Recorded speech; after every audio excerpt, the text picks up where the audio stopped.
where the art of leadership, the art of management is heading for the future. Cool. Without setting any more expectations further, let me just walk you through about 20-25 minutes of content. This might be an unconventional presentation for you because what I promise you is not a lot of answers, but more questions. And I think that's the piece. The answers are for each one of you to figure out. I think my generation will be done by the time even we let the foundations of these principles. It's your generation who are going to take these tools. I come back and say our generation took industrial revolution and took the tools that came out of it and build the world around that. Your generation will take artificial intelligence and mindfulness and use that as tools to build the future for humanity. So my job is not to offer you with solutions, but offer you with ideas and pose more questions so that you use these tools as you go forward. I think we've been speaking a little bit about it. I just wanted to show of hands. Are you able to see my presentation? Is that pinned properly? You can just show me all right, awesome. I don't think you guys need any introduction to this topic. Essentially, when you talk about intelligence, you normally speak it in 3 dimensions. Many spiritual textbooks talk about this as body, mind, and intellect. Some others, you talk about it as Drig, Drishya, Viveka, but essentially in management terms, I will say that you probably have the body intelligence, which comes in the form of instincts. You have intellect, which all of us are very used to actually honing. We spent 20 years talking about. But then you also have a very strong form of intelligence called intuition, which probably not honed, but you always say, great leaders are always known for people who are intuitively good, right? We always speak about it. Today's presentation, I'm going to spend on the intellect and the intuition piece, not too much on the instinct piece, because that's the hindsight view, and I don't want to be wasting too much of time around that. But I think, simply put, I think what the industrial era did to all of us is that it essentially took our instincts and completely blunted it out. So, humans as we are, if you go back, if you're a student of anthropology, you will realize that there was a time when instincts was what kept humanity alive, right? You had to have a fine, tense sense of taste in order to make sure that the food that you eat is not poison. Or you had to be very, very aware of your surroundings to make sure that you're not attacked by an animal or you're not stepping on a snake. You listen to birds in order to find out whether there is approaching nature. Human beings were instinctive animals. There was a time when the strongest form of intelligence, the person who actually became the head of a tribe, was the one who actually honed his instincts well. I think instincts got replaced by skills during the Industrial Revolution, and it produced a generation of us which perhaps lived with unprecedented comfort. And comfort also meant maybe a little bit of laziness. Not a little bit, quite a lot of it. So look, there's a lot that humanity learned and gained from the Industrial Revolution. There's also after effects of that. Obesity, some of the things that we are dealing with, saying that when you get through Maslow's hierarchy of food, clothing, and shelter, then human beings start asking more existential questions. Industrial Revolution never solved for that. Industrial Revolution felt that you just give more of the same material things and human beings will be happy.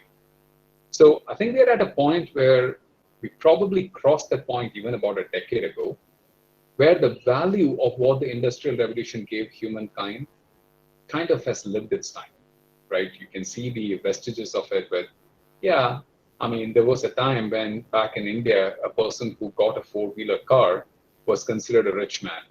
I think now it has become a necessity. I lived through a time when having an air conditioner in a room was considered to be a luxury. Now you all realize, yeah, it's required, it's comfortable.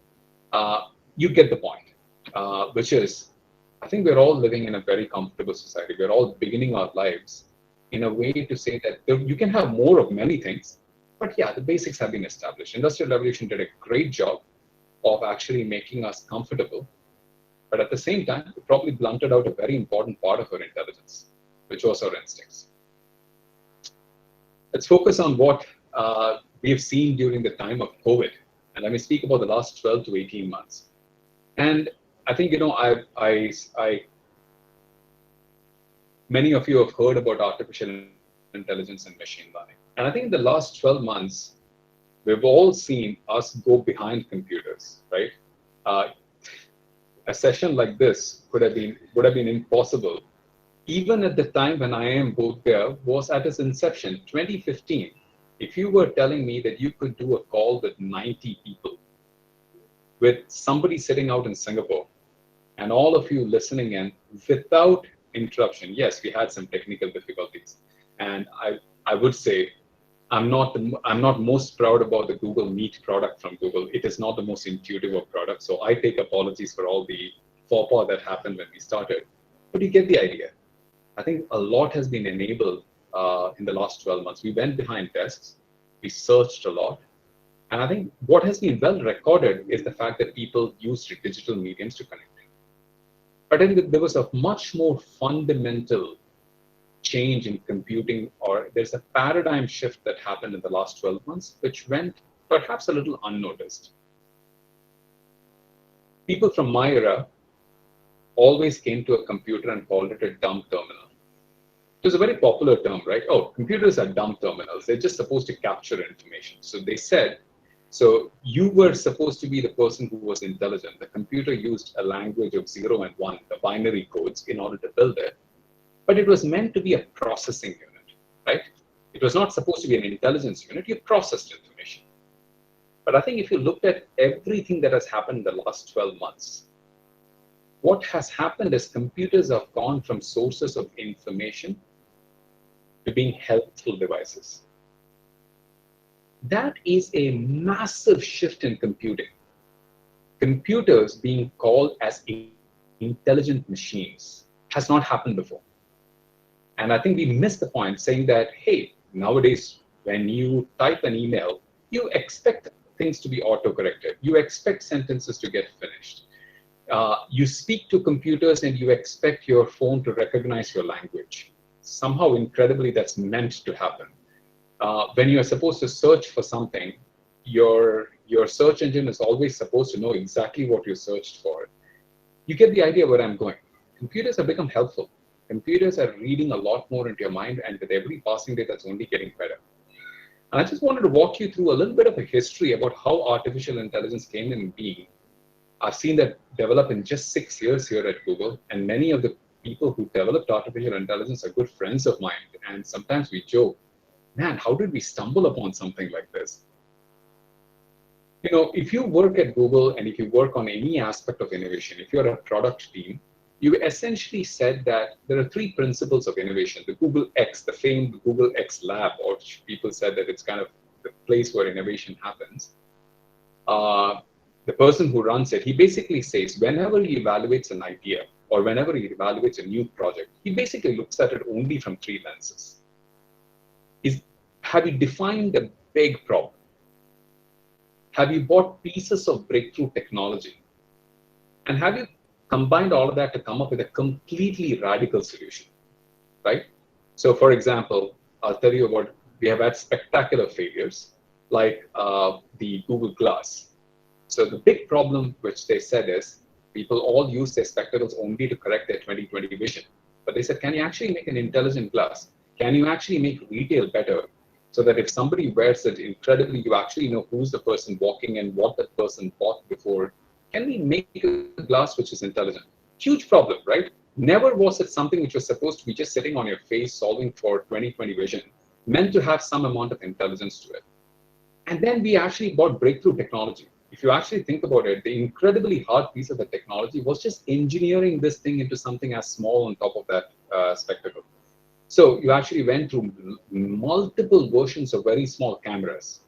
You actually then incorporated within those cameras computer chips that could recognize human voice, because you couldn't type things onto this thing. Voice was the only medium of communication with it. And then you had to make sure that somehow this thing actually connected to the cloud so well that when you asked it something, you can bring intelligence right in front of your screen. So breakthrough technologies of microchips, micromanagement, all were trying to bond together. They were not meant to solve this problem. but then you actually thought about a radical solution to come out with, right? So you get the idea and the drift to say we actually look a problem through these three lenses, and we say, lo and behold, there's a new thing that comes out of it. Let me apply the principles of artificial intelligence and how it came to be. So these are all my Google colleagues who all have been associated with artificial intelligence in some form. I won't bore you with the details of their own history, but the two pictures on the top were in some way the people who asked the most fundamental questions. So I think Fei Li, the lady on the top, she was a research scientist at Stanford. And she turned around and asked a very intelligent question. She said, look, can I show a computer 1,000 pictures of a cat? And by the 1,001st picture, can the computer actually turn around and tell me this is a cat? Right? The way normally computer works is you ask the computer, show me a picture of a cat, and it shows you a picture. They reverse engineer this. They ask the question, no, let me just show the picture. Can the computer tell me that it's a cat? And then Jeff Hinton, the gentleman on the left, he actually said, that's a great idea. Maybe fundamentally we should rewire the computer language into making the computer like a 3-year-old child's brain. So he came up with a very basic computer language, which taught a computer just like how a 3-year-old would learn. This is a cat. This is a cat. Visual, audio, message. And lo and behold, at the end of the 1,000th picture, it says, stop. I know this is a cat.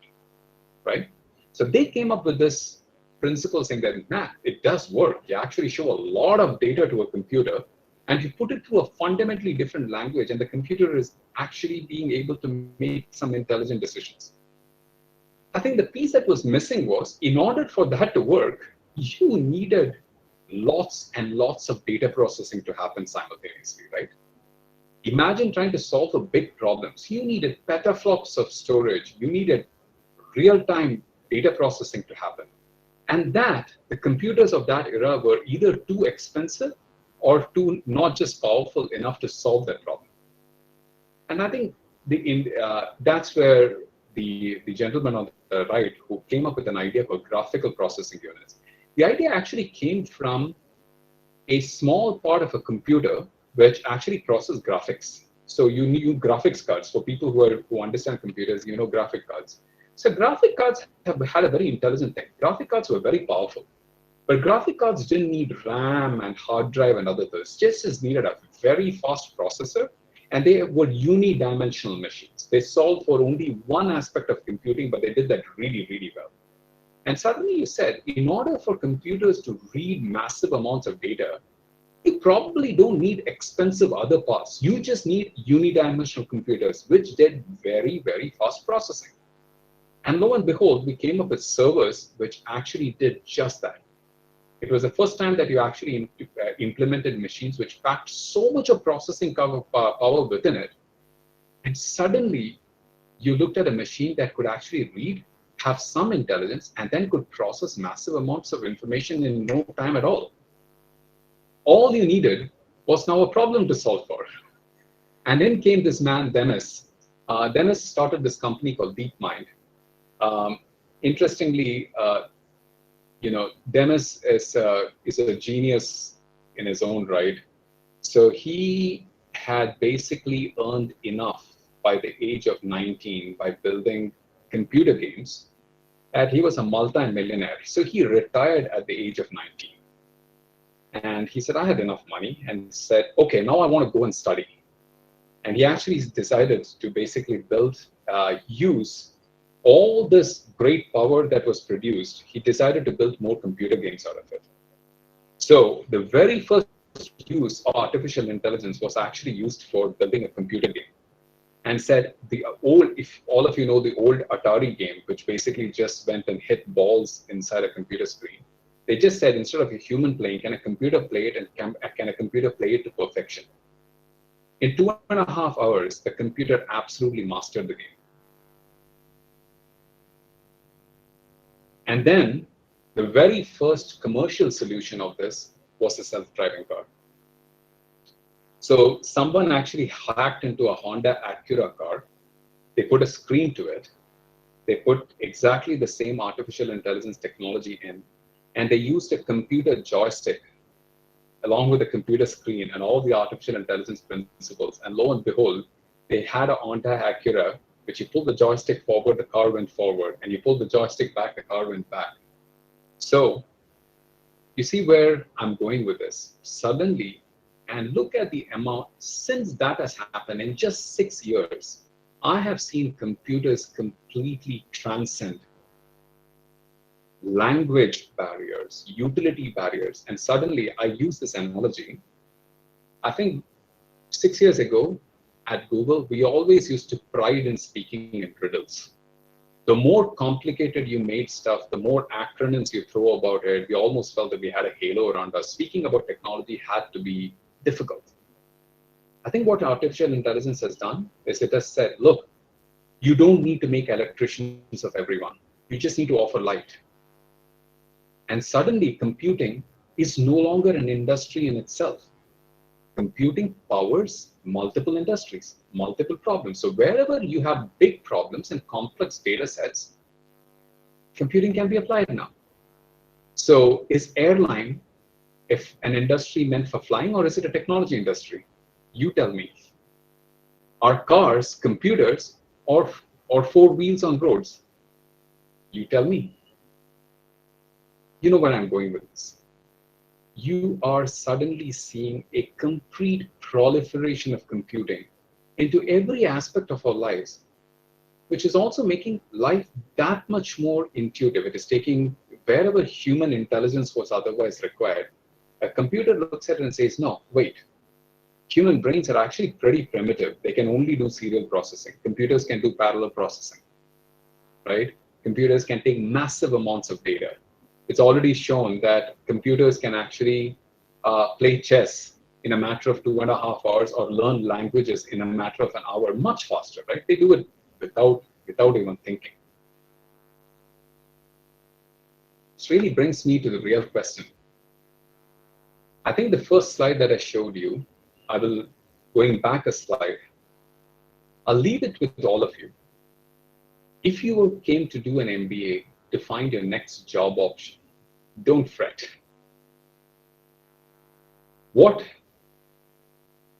There was a time where even about a decade ago, everyone said that, if I did a computer engineering course and if I added an MBA, I've earned my meal ticket. You don't have to be a computer engineer anymore. You just need to have a big idea and you need to know how to solve for data sets. And every industry will present you a new paradigm and new business opportunity. So if there are entrepreneurs in you, this is the golden age of entrepreneurship. If there are jobs, I today work for a great company. I do believe that these 3, 4, or 5 big companies will fade.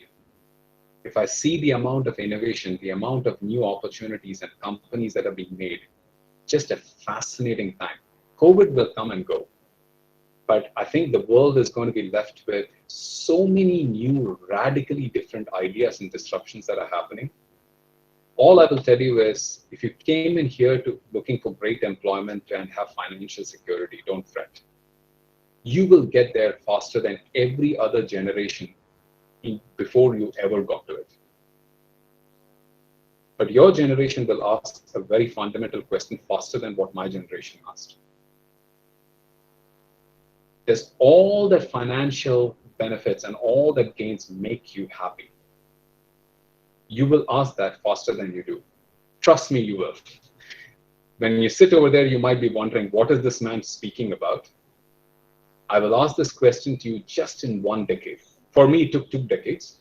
In your case, you will ask that question in 10 years, because you know why? You will get to the financial freedom much faster than my generation did. That's where existential questions of artificial intelligence are being asked today. As I told you, I'm not here to provide you answers. I'm here to leave you with questions that your generation should solve for. Think about the amount of data consolidation that is happening, right? I work for one of those companies that consolidates that data. And I always worry. At one point of time, computing was meant to democratize intelligence and information. Has it actually created more wealth consolidation than any other time in history. Now, outside of these 4 or 5 big corporations that talk about technology, do you even know how to govern IT? Because just of the lack of technical expertise to do that. I was speaking actually with the person who ran the cyber cell for the Federal Bureau of Investigation of the US. He wrote a book and we became good friends. And in one of his conversations, he just told me very candidly, he actually said, your company is responsible for the degradation of computing. Didn't feel good. But what he really meant was, he said, my entire cyber cell was 18 people. In a matter of a week, Google employed 17 of them. And I had no cyber cell left. So forget about it for a moment from a point of employment. Think about it from the point of saying that massive level of expertise. Any industry now requires a basic of computing understanding, right? And look, many of us, if you've gotten to my age, there's a world of haves and have-nots. We're fast trying to bridge it, but you get the idea. Where the way we're going with data, unless and until we do something about democratizing it, we are building new fiefdoms, which are all based on the haves and have-nots of who has data and who doesn't have data. Imagine a world where now data gets into the medical paradigm. And suddenly, you're already beginning to see that when you talk about medicine, you're beginning to say that normal diseases can be solved for. We actually solved for this whole pandemic in record time, right? In a 1-year time, it's been unprecedented to have basically so much amount of vaccines floating around in just 1 year. It's just painful, but medicine has come a long way thanks to technology. But imagine what can happen in a world where people, basically because they are financially rich, can actually afford to fine-tune their brains. Would we be producing a generation of super races because some people have more data and can actually afford to fine-tune their brains? Existential questions. I don't have answers. But that's one problem. Second, what is intelligence then? If industrial revolution blunted out instincts, what is left of intelligence that a computer cannot do? I'm sad to disappoint you, has many of your education been completely wasted? My generation was asked to memorize things. It was all about memory, right? How much I could cram into my memory and could vomit it on an answer paper was a sign of intelligence. Not required at all these days, right? Education needs to be completely reinvented. The human brain is going through unprecedented level of comforts now. And what is happening because of that is humans are left with time.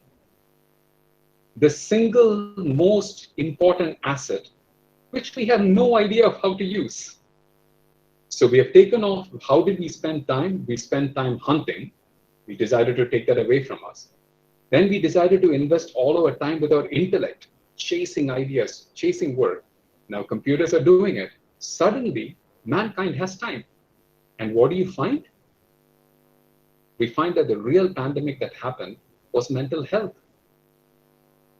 The world didn't suffer COVID. 10 times more people suffered from mental health. I don't have answers. I'm leaving you with questions. I do believe that the next paradigm, there is no escaping the fact that we are becoming increasingly a comfortable generation. 2 aspects of human intelligence have been conquered and blunted. Now, will we go back to it? Will we rehone it? That's for humanity to decide. But let's talk about already a paradigm that's in often what I call as mystical, underexplored, and underinvested.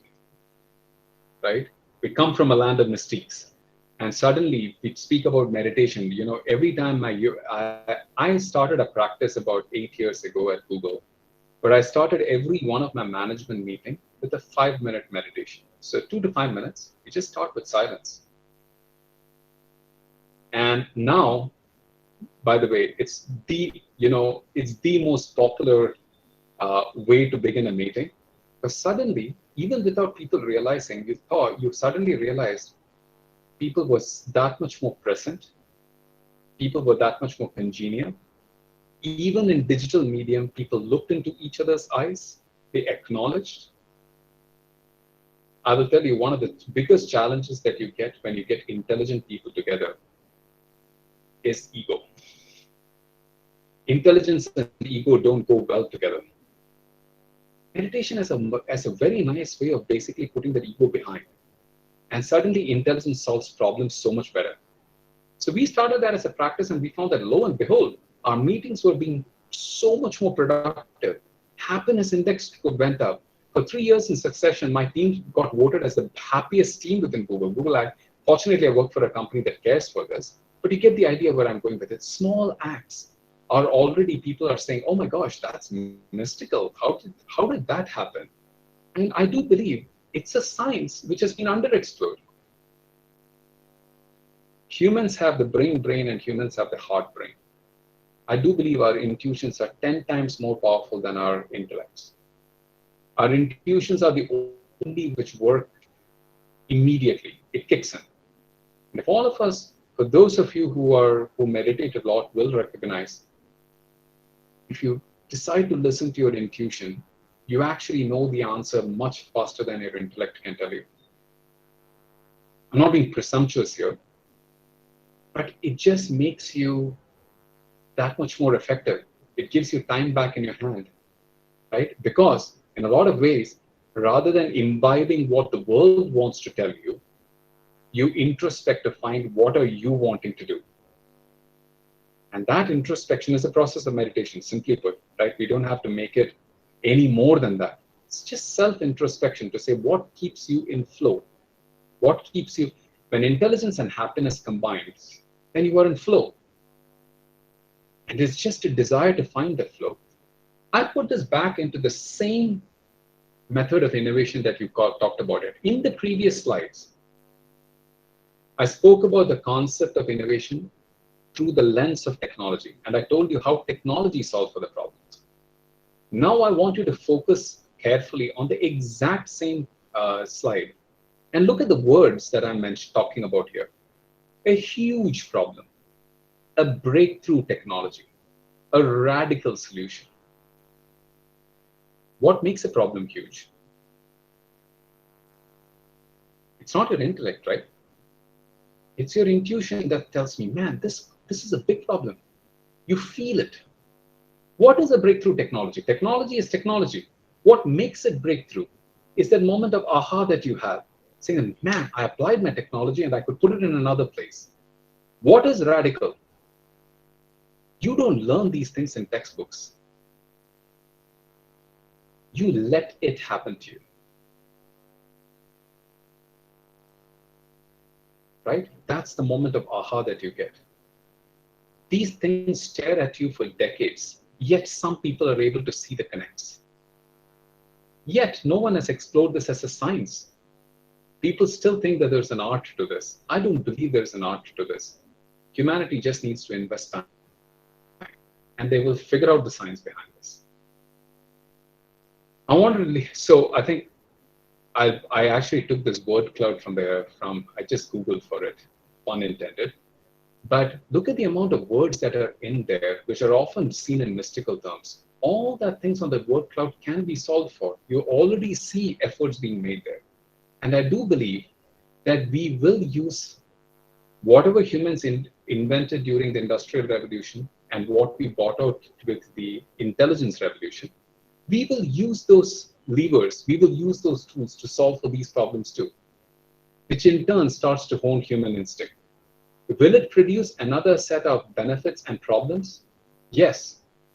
Perhaps that is when your generation comes to my place and talks about this to the next batch of IIM Bodh Gaya 20 years later. You will pose the questions for them to solve for it. You get where I'm going with this. I wanted to leave you with what I believe is a simple framework to think about as you think about the world where you take your intellect and you combine with the institutions. Each one of you is going to be the leaders for the future. You're going to solve this problem. I have no doubt about it. But as you solve for this intellect versus intuition interplay, think about it in a very simple paradigm. Think about it as yourself. Think about it yourself as a community. And because we all come together, I used a very simple work-life metric, right? We all come together, like we spend half our lives professionally with professional people trying to solve professional problems. And then we spend another half of life with friends and family, etc. And I just wanted to leave you with those 4 boxes. When you talk about life and me, think about health and how things about health are going to change. When you talk about us and life, think about how communities are going to evolve. We are already beginning to see that just like what happened with TV, where there was a massive growth in TV consumption, and at some point of time, people got sick of it. They said, you know what, I'll go back to the TV when I need the fool's box, but otherwise, I'll still go back and live life regularly. We're beginning to see that with the internet generation. After going through a massive spike in using internet, now they say internet is in every device that I do. We live digital lives. We don't really have to obsess on the device in itself. The device should solve for problems. What happens then when people come back to communities with digitally infused lives? What happens to businesses? And what do you do with skills as an area? I think when it comes to health, I actually used a sports analogy over here. If you think about sports of soccer and basketball, I don't play either of the games well, but I was actually listening to a very interesting lecture where the person talked about how these 2 games are fundamentally different. So if you think about the game of basketball, it's a Michael Jordan. There is one great player, and there are 5 players who are trying to assist that great player to take the ball and score, right? That game is not about mistakes. You will make many mistakes, but that game is all about the big scores that you get. So you can make plenty of mistakes, but as long as you keep scoring, it's a game of offense, as they call it, right? Soccer, on the other hand, is a game of defense. You may not have great players. If you have 11 average players and they stick together and your defense is strong, the game might be boring, but they're impregnable. So very different styles of playing a game. Think about this in the terms of, in medical terms. As you play defense, 90% of people who visit hospitals today can be categorized in about 25 health categories. Blood pressure, sugar, arthritis, or whatever. Machines can solve those problems. You don't really need doctors. You could actually get an answer from a machine AI in 10 years from today, much better than what a doctor can solve for. A chip underneath your eye can actually be preventive rather than disruptive. Your generation will live through an era where you will live 150 years. What do you do with that life is for you to ask that question. But you get the idea. Defense will become very strong. But then the opportunity is with offense. We already see that in sports. Sports medicine is today already about positive psychology, right? You sportsmen are no longer about their physical prowess. It's all about honing your mental prowess. So how do you think about the concept of medicine as defense and offense? How do you solve for how do you make sure that pandemics like this don't come back again? I have no doubt in my mind, medicine will evolve so rapidly in the next 20 years. It'll become affordable. It'll become solvable. Computers can solve that much more than humans can. We already spoke a lot about this, so I won't spend time. As a community, we really have to think about how do we bridge divides. The unintended consequences of data has been the fact that divides have actually gone up much more. How do you solve for it is the next question for you to really think about.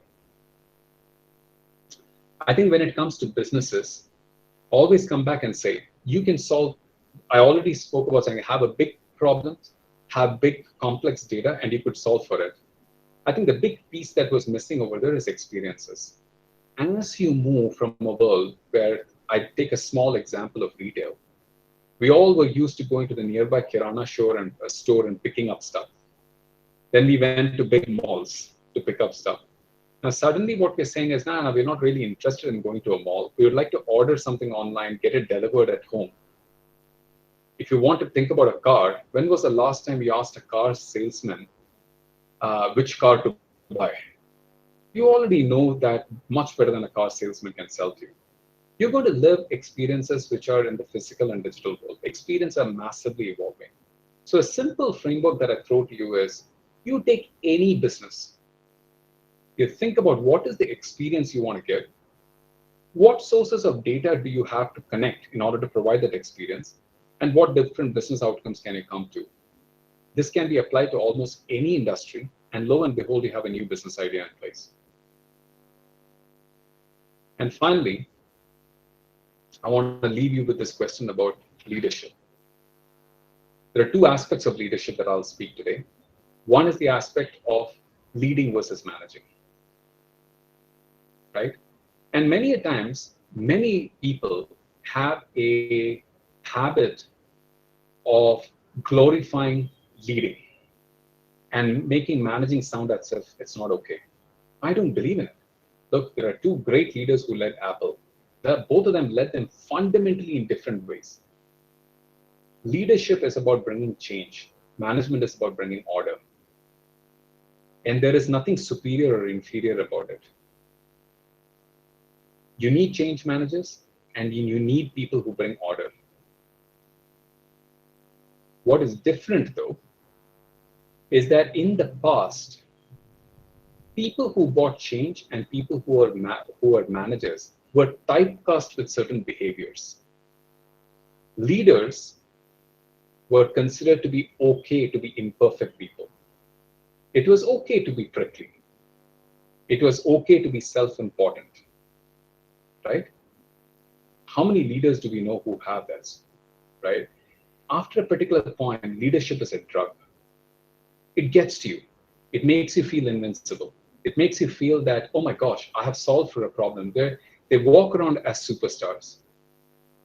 That era is over.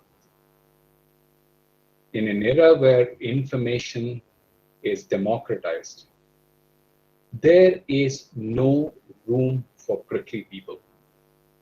You have to have the skill to get along. You know, I always talk about it as saying that there is no room for mercenaries anymore. There's only room for missionaries. There is, so think about it from that aspect to come back and say, whether you manage or whether you lead, there is massive opportunities that exist. One is not better than the others.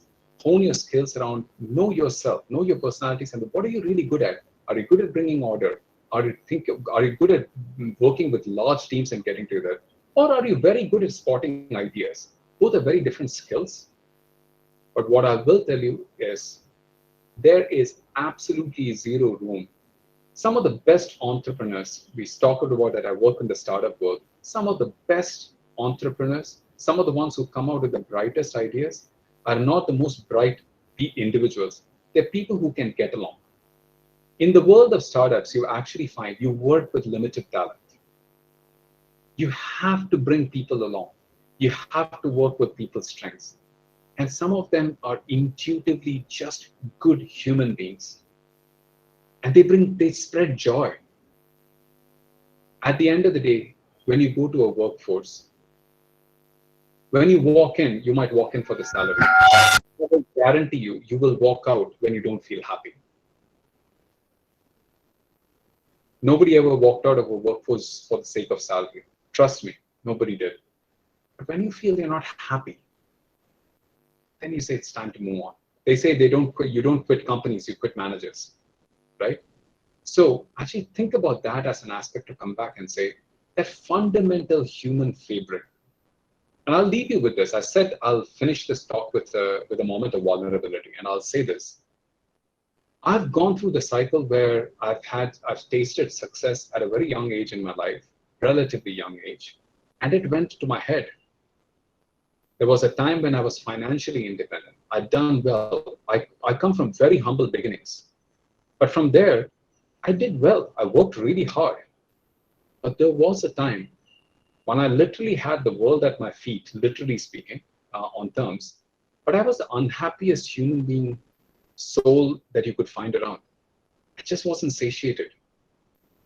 All I wanted was my own success. I cared for my next promotion. I cared for, does my boss, I didn't care about whether my subordinates thought about me as well. I always cared about my boss thinking about me well.